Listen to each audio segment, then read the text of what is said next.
बेटा सोमनाथ, दुख तो बांटने से ही बढ़ता है। मुखिया काका, मुझ पर जो संकट आया है वो बांटने से नहीं बढ़ता है। मुझे मेरी चिंता नहीं है काका, मुझे चिंता है मंदा की। क्या होगा उसका?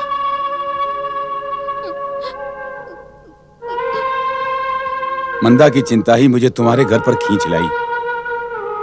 कहना तो पहले ही चाहता था, लेकिन अवसर ही नहीं मिला। बेटा सोमनाथ, भगवान की कृपा पर विश्वास रखो। क्या विश्वास रखूं मुखिया काका? मेरी तो बगिया ही उजड़ गई। बेटा सोमनाथ, इस बगिया को अब तुम्हें ही संवारना है। उस बच्ची की ओर देखो जिसे केवल तुम्हारा ही सहारा है।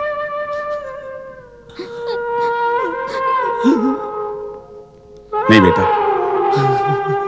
रो मत। बेटा, किसी बच्चे का जीवन मां के बिना सूना हो जाता है। वो बच्चा अनाथ हो जाता है और कोई भी बाप मां के प्यार को पूरा नहीं कर सकता। मैं जानता हूं मुखिया काका, इसीलिए तो मैं इतना अधिक चिंतित हूं। मुखिया काका, मुझसे मंदा का दुख नहीं देखा जाता। मैं क्या करूं मुखिया काका, मैं क्या करूं? बेटा, मंदा के दुख का अंत करने के लिए ही आज मैं तुम्हारे घर पर आया हूं। मुखिया काका, मंदा को खुश करने के लिए मुझे क्या करना चाहिए? मैं अपने आप को बेचकर भी मंदा के लिए खुशियां खरीदना चाहता हूं मुखिया काका। बेटा, स्थिति और हालात को देखते हुए मंदा की खुशियों के लिए तुम दूसरा विवाह कर लो। ये आप क्या कह रहे हैं मुखिया काका? मैं दूसरी शादी के बारे में सोच भी नहीं सकता। मेरे लिए तो रिवा ही सब कुछ थी। आप मंदा की चिंता ना करें मुखिया काका। कुछ भी हो जाए, मैं मंदा के लिए बाप और मां दोनों का कर्तव्य निभाऊंगा। भावनाओं में बहकर तुम मंदा की खुशियों को बलिदान नहीं कर सकते सोमनाथ। मेरी बात मानो, मैं तुम्हारा बुजुर्ग हूं, हितैषी हूं, तुम्हारी भलाई के लिए कह रहा हूं। लेकिन मुखिया काका। बेटा सोमनाथ, तुम्हारे जैसे सुशील और सज्जन पुरुष के लिए लड़कियों की कोई कमी नहीं है। यदि तुम हां कहो तो मैं तुम्हें अपनी बेटी धन्नो का हाथ सौंपने के लिए तैयार हूं। ये कैसी बात कर रहे हो मुखिया काका? अभी विवाह की चिता शांत भी नहीं हुई है और मैं दूसरे विवाह की बात सोचूं? नहीं मुखिया काका, मुझसे नहीं होगा ये। मुझे क्षमा करना, मुझसे ये अनर्थ नहीं होगा मुखिया काका। बेटा सोमनाथ, शांत मन से विचार करो। भगवान के लिए, मंदा की भलाई के लिए तुम विचार करो। अच्छा बेटा, चलो।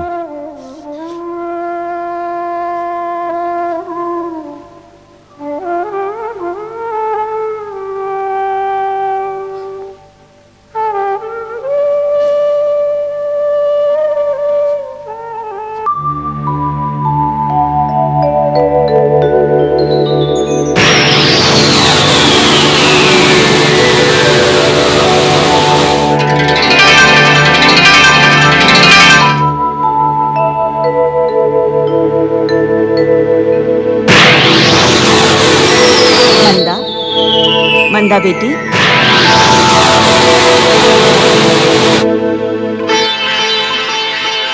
माँ, तुम आ गई माँ? हाँ बेटी, मुझसे तुम्हारा दुख देखा नहीं गया। मैंने भगवान जी से प्रार्थना की, उन्होंने मुझे तुम्हारे पास भेज दिया।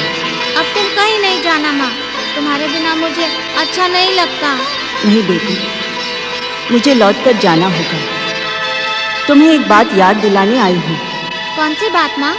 बेटी, श्री गणेश जी की मूर्ति अवश्य बनाना, उनकी पूजा करना, प्रसाद चढ़ाकर ही भोजन करना। तुम्हें याद है ना? हाँ माँ, मुझे याद है, पर तुम लौट आओ माँ, तुम्हारे बिना मैं नहीं रह सकती। लौट आओ ना माँ। अपने आप को संभालो मंदा, श्री गणेश जी की कृपा पर विश्वास रखो। मैं अब लौट कर नहीं आ सकती। लेकिन क्यों माँ? मैं इस दुनिया से बहुत दूर चली गई हूँ बेटी, वहाँ जहाँ से कोई लौट कर नहीं आ सकता। तुम्हारी ममता मुझे यहाँ खींच लाई है। मेरी बात मानना बेटी, गणेश महाराज की कृपा तुम पर अवश्य होगी। मैं तुम्हारे बिना नहीं रह पाऊंगी माँ। यदि तुम यहाँ नहीं लौट सकती तो मुझे भी अपने साथ ले चलो। मंदा, ऐसा नहीं कहते बेटी। मैं जानती हूँ तुम माँ के बिना नहीं रह पाओगी। अपने बापू से कहना कि वो मुखिया जी की बेटी धन्नो को तुम्हारी दूसरी माँ बनाकर ले आए। धन्नो तुम्हें मेरी कमी का आभास नहीं होने देगी, मेरे समान प्यार करेगी। कहोगी ना बेटी? हाँ माँ, मैं बापू से कहूँगी। तेरे बापू तेरी बात जरूर मानेंगे। अब मैं जा रही हूँ मंदा। वो गणेश जी की पूजा वाली बात नहीं भूलना। मैं जा रही हूँ बेटी, मैं जा रही हूँ।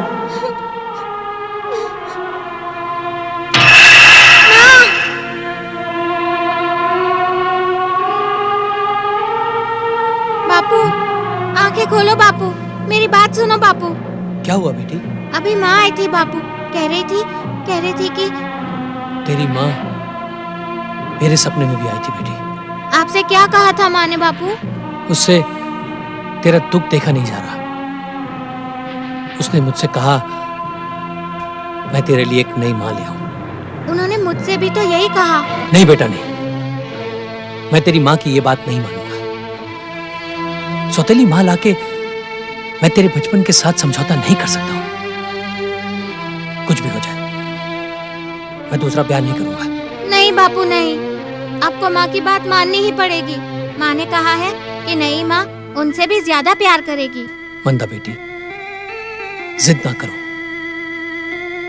सौतेली माँ सौतेली ही होती है।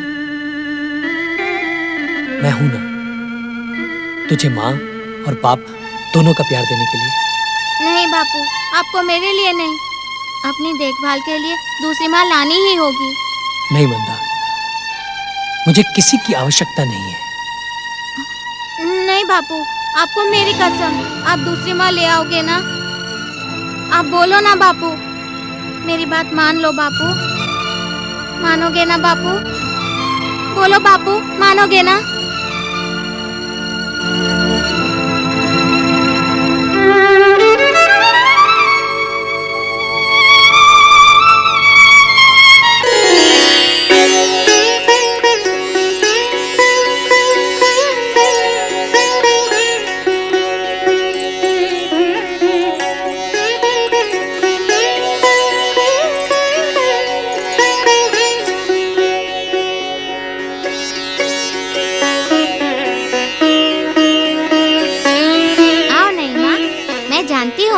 तुम बहुत अच्छी हो।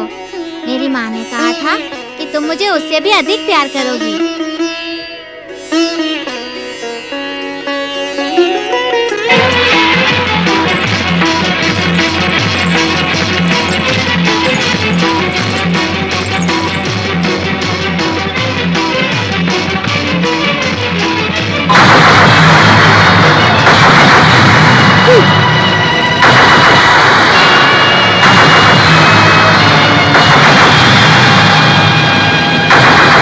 नई माँ के व्यवहार से दुखी मंदा सुख की खोज में घर से बाहर निकल पड़ी। उधर श्री गणेश को अब तक न पाकर दुखी माता पार्वती ने भी भोलेनाथ के साथ पुत्र सुख पाने के लिए विनायक चतुर्थी के दिन से प्रारंभ विनायक व्रत संकल्प के निर्धारित 4 माह की अवधि निष्ठा से पूरी की। संकल्प पूर्ति अनुष्ठान के लिए बाल ऋषि सनक शिव शंकर के सामने प्रकट हुए। ओम नमः शिवाय। श्री हरि विष्णु के अवतार बाल ऋषि सनक, कैलाश पे आपका स्वागत है। देवादिदेव महादेव, आपका और माता पार्वती का विनायक व्रत संपन्न हुआ। हमें ध्यान समाधि में रहते हुए विनायक व्रत के संपन्न होने का संकेत मिल गया था। हम आपकी ही प्रतीक्षा कर रहे थे। यदि विलंब हुआ हो तो? आप उचित समय पर पधारे।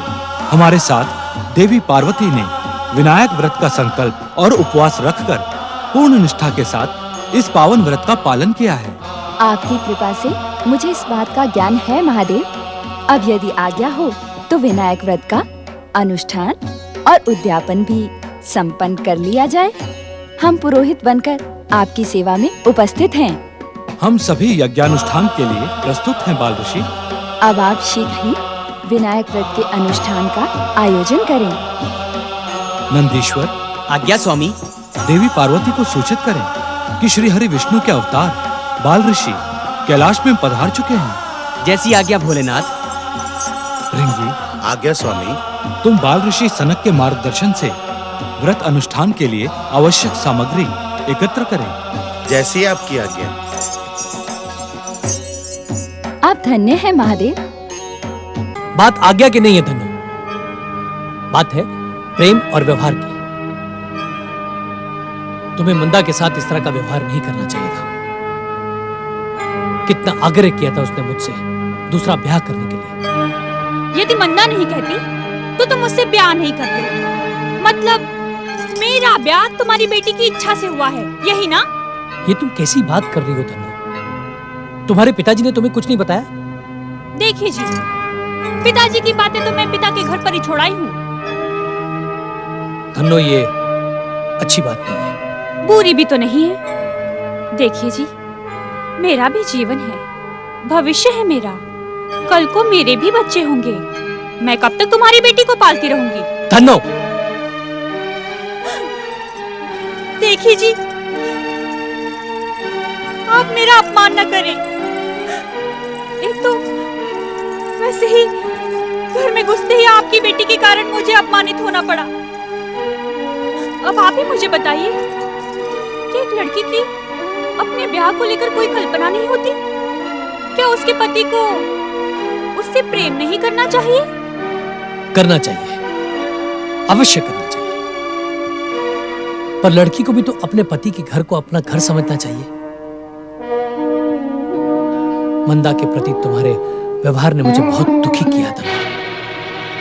मंदा मंदा मंदा, यदि मुझे पहले से ही मालूम होता ना कि मुझे आपसे नहीं मंदा की मजबूरियों से ब्याह करना है, तो मैं ये ब्याह कभी स्वीकार नहीं करती, कभी नहीं। धन्यवाद। देखो, हालात को समझो। मंदा अभी अबोध है। रेवा की मृत्यु ने उसे दुख के सागर में धकेल दिया है। तुम्हारा प्रेम पाकर उसका बचपन संवर जाएगा। ठीक है जी, यदि वो मेरी बात मानेगी तो मुझे उससे प्यार करने में कोई आपत्ति नहीं है। किंतु अपने प्यार के मूल्य पर मुझे कुछ भी स्वीकार नहीं है।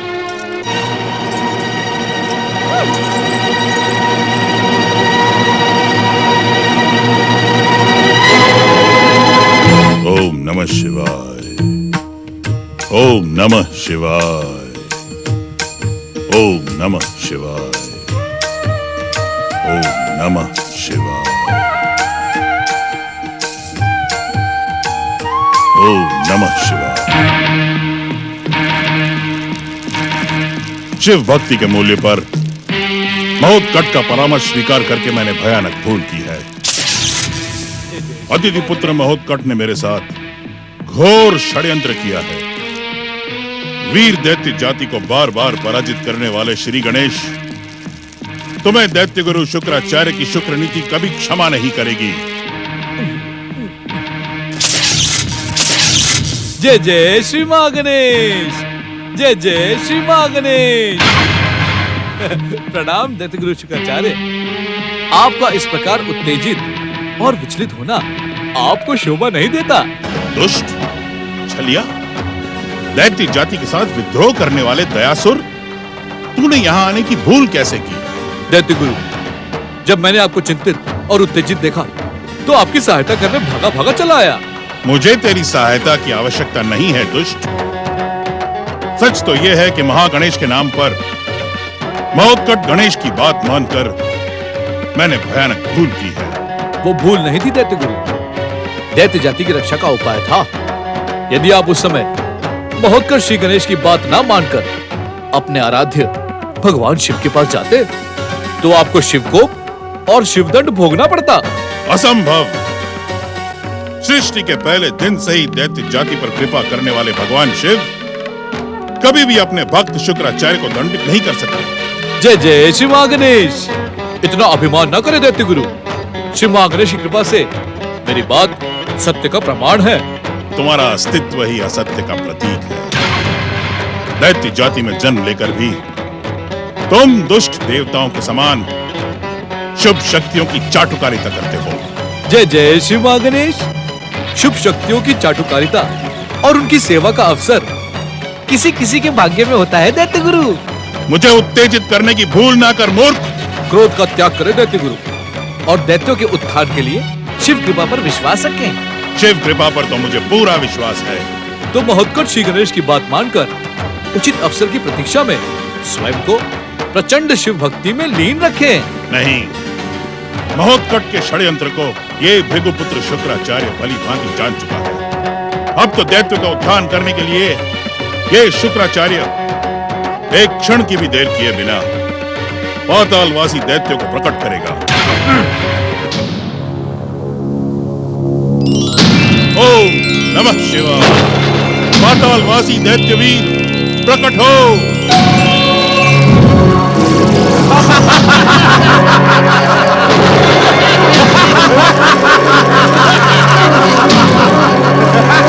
जय जय श्री महागणेश। प्रणाम दैत्य शुक्राचार्य। कल्याण हो। देख दयासुर, देख देख मेरी शिव भक्ति का सुफल। इन तीनों के प्रकट होने से महोत्कट का षड्यंत्र सिद्ध हो गया है। आप भयानक भूल कर रहे हैं दैत्य गुरु। इसका परिणाम आपके हित में ना होगा। इन दैत्य वीरों की शक्ति से दैत्य गुरु शुक्राचार्य हर परिणाम अपने हित में कर दिखाएंगे। देवांतक और नरांतक के चाचा धूम्राक्ष, ये दोनों तुम्हारे पुत्र जगन और धनु है ना? आपका अनुमान सही है दैत्य गुरु। मेरे ही समान इन दोनों के मन में अदिति पुत्र महोत्कट के विरुद्ध प्रतिशोध की भावना कूट कूट कर भरी है। तुम्हारा प्रतिशोध अवश्य पूरा होगा वीरों। तुम्हें किसी भी साधना, आराधना या तपस्या की आवश्यकता नहीं है। मैं अपनी शिव भक्ति की शक्ति से तुम तीनों को दिव्य शक्तियां प्रदान करता हूं। ओम नमः शिवाय।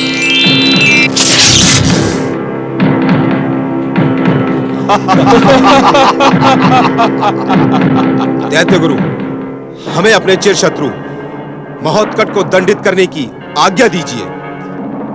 चलो पुत्रों। ठहरो। महोत्कट को दंडित करने से पहले दैत्य जाति के कलंक इस दुष्ट दयासुर को मृत्यु दंड देकर अपने अभियान का प्रारंभ करो। इस दुष्ट के कारण ही आज दैत्य जाति का भविष्य पराजय के अंधकार में घिर गया है। इसे मारकर ही तुम अपना प्रतिशोध पूरा कर पाओगे। ये बात है तो हम इसे अभी मारकर बिना अग्नि पर पकाए इसका भोजन करते हैं। जय जय श्री महागणेश। जय जय श्री महागणेश। जय जय श्री महागणेश।